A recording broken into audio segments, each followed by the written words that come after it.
The woman from Fish and Wildlife measured the waterline with a laser level while Karen Ashford stood behind the yellow tape, her face the color of uncupped dough.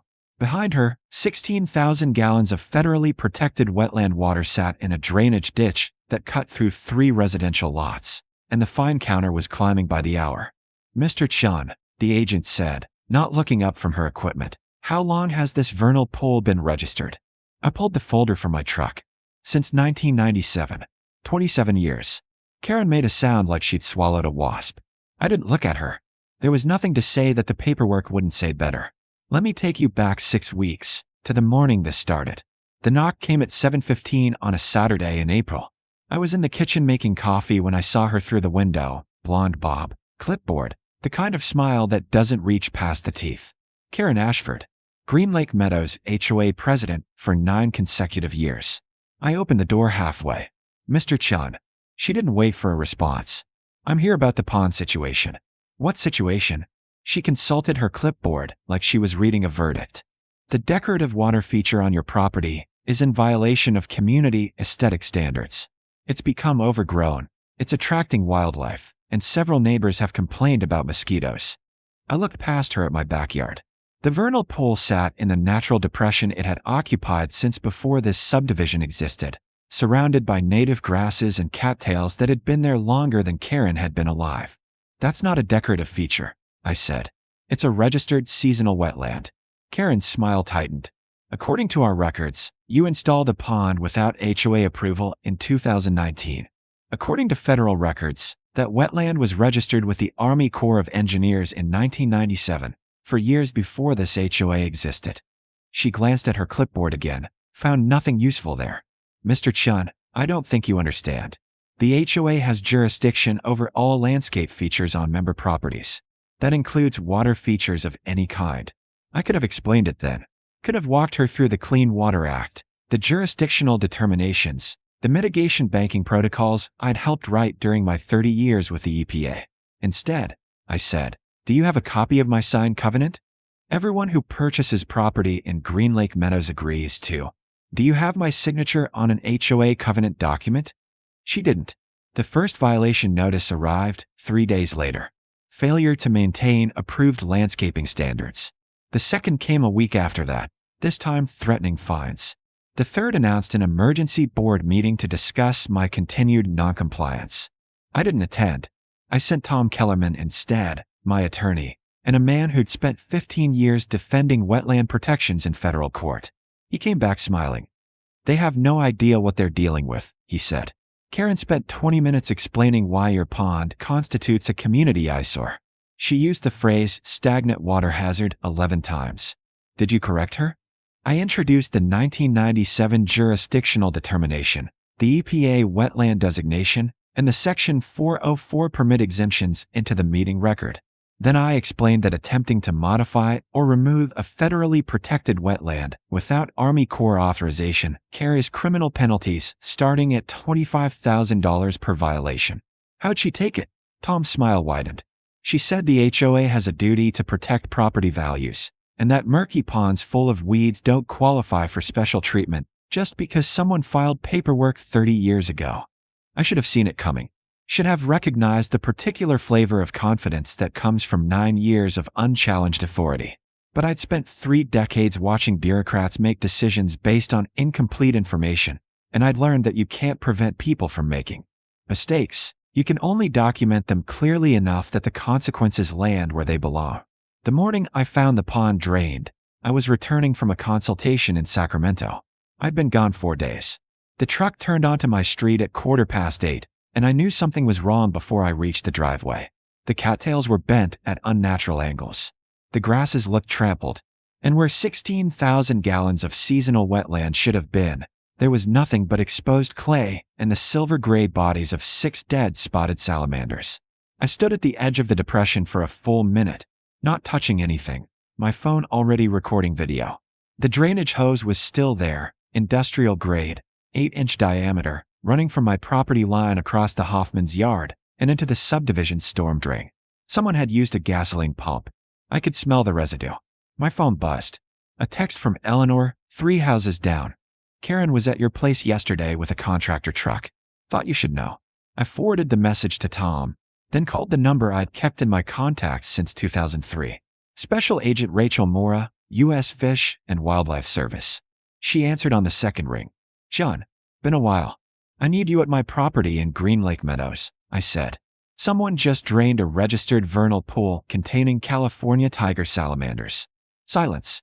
Then, when? Sometime in the last 48 hours. Don't touch anything. I'm 30 minutes out. Rachel arrived in an unmarked sedan with a field kit and a camera that looked like it cost more than my truck. She walked the perimeter first, photographing the drainage hose, the pump marks in the grass, the tire tracks cutting through the native vegetation. Then she crouched beside the clay basin and picked up one of the dead salamanders with gloved hands. Ambystoma californians, she said quietly. Adult male. Breeding age. She looked up at me. How many did you count? 6 visible. Probably more in the mud.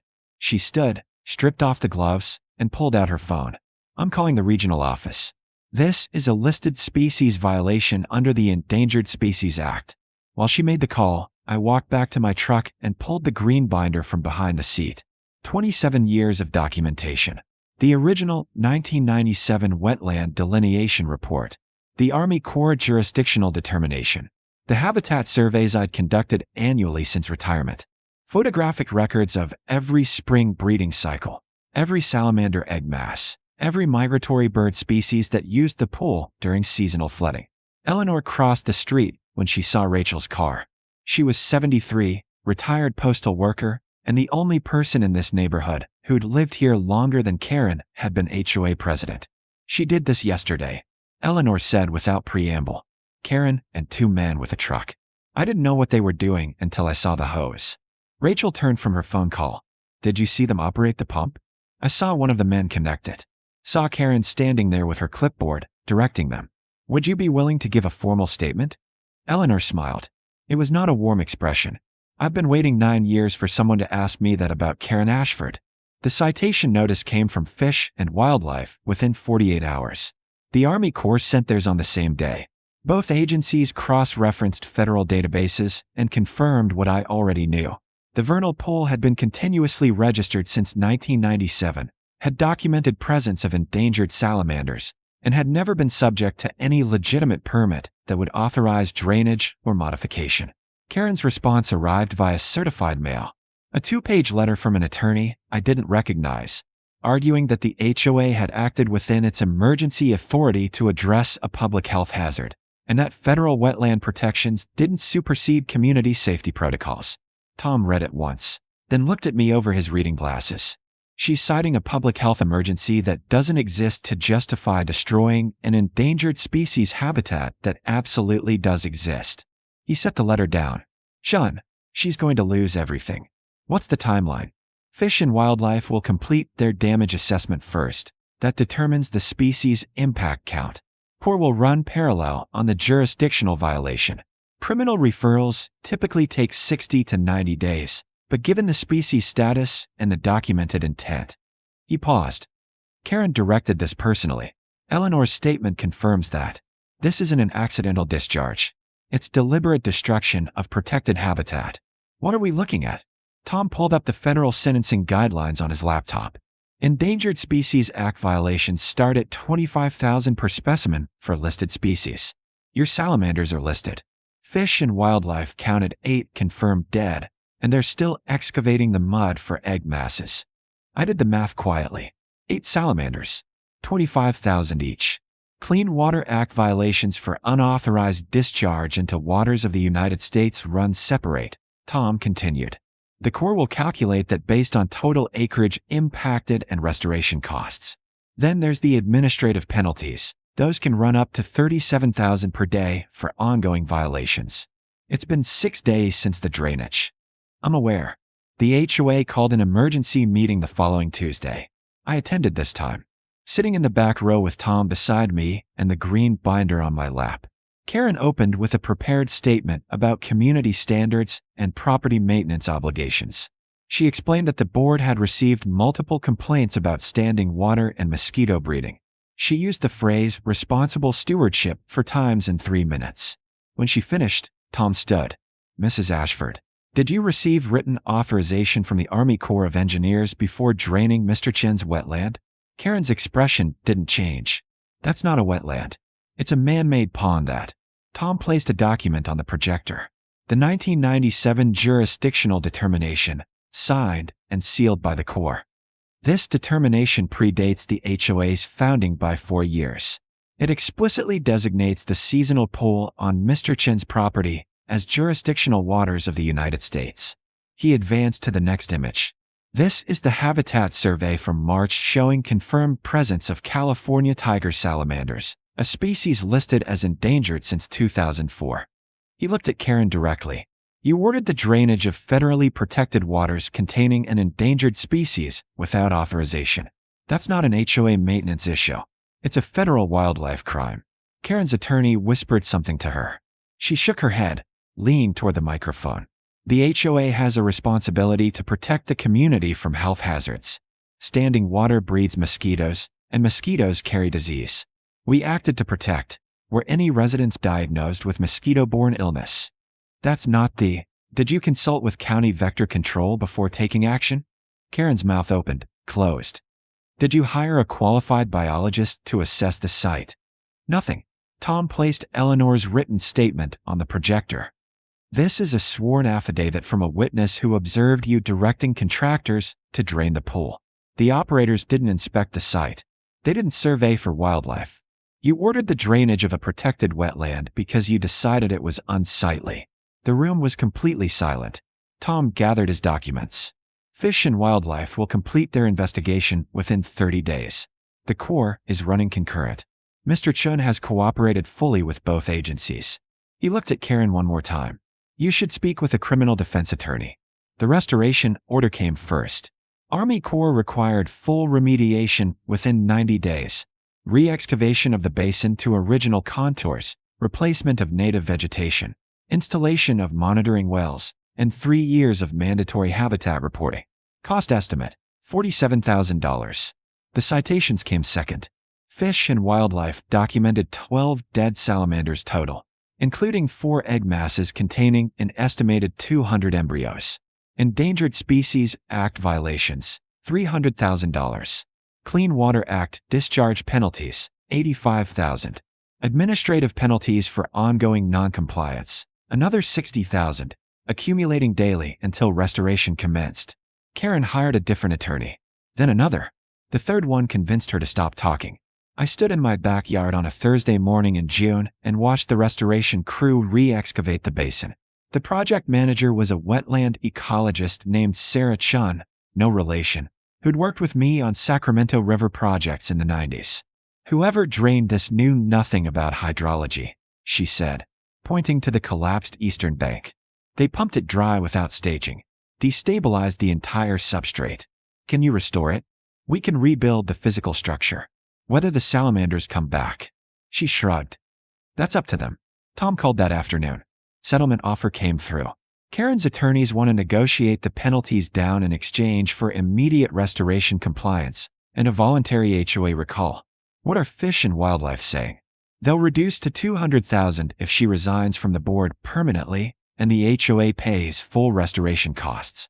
Corps is holding at $85,000. The administrative penalties drop to $0 once construction starts. She agreeing? She doesn't have a choice. Her homeowner's insurance won't cover deliberate regulatory violations, and her personal assets won't survive a trial. The resignation letter was 3 sentences long. Karen cited personal reasons and thanked the community for 9 years of service. The board accepted it unanimously in a meeting that lasted 11 minutes. Eleanor brought me tomatoes from her garden the day the restoration crew finished. We stood at the edge of the new basin, deeper now, with engineered overflow channels and native plantings that would take 3 seasons to fully establish. Think they'll come back? She asked. The salamanders? First good rain. Well, no. The rain came in November. I was in the kitchen making coffee when I heard it start, that particular sound of California winter finally arriving. I pulled on boots and walked out to the pool. The depression had filled overnight, maybe 6 inches of clear water reflecting the gray sky. I crouched at the edge and waited. Movement in the shallows. Small, deliberate. A spotted salamander, adult size, moving through the flooded grasses with the unhurried purpose of something that belonged exactly where it was. Then another, and another. By spring, the pool was full of egg masses. Sarah came out for the annual survey, photographed everything, and updated the federal database. Breeding population established, she wrote in her field notes. Site recovering ahead of schedule. Karen moved out of Green Lake Meadows in March. I heard about it from Eleanor, who'd heard it from the realtor. Quiet sale, no drama. She bought something in Arizona, apparently, in a community with no standing water features of any kind. The HOA board, new members, all of them, sent me a formal letter in April. It acknowledged the wetland's federal protection status, requested copies of all relevant permits for the community record, and assured me that no further enforcement actions would be pursued regarding the natural seasonal pool. I filed the letter in the green binder, between the 2023 Habitat Survey and the Army Corps Compliance Report. On a morning in May, I walked out to the pool with my coffee and stood at the edge like I'd done 1,000 times before. The cattails had grown back thick and healthy. Red-winged blackbirds worked the tall grasses. Somewhere in the deeper water, salamanders were doing what they'd been doing here for millennia, surviving, breeding, continuing. I'd spent 30 years protecting wetlands in conference rooms and courtrooms, fighting battles measured in permits and precedents. But standing there in my backyard, watching the morning light catch the water surface, I understood something I'd always known theoretically, but never felt completely. These places don't need us to defend them. They just need us to stop destroying them. The rest, the regulations, the penalties, the binders full of documentation, that's just the language we use to explain what should have been obvious from the beginning. Some things are protected because they're valuable in ways that don't show up on property assessments. Karen learned that lesson the expensive way. The salamanders, unconcerned with human bureaucracy, simply came home when the water returned.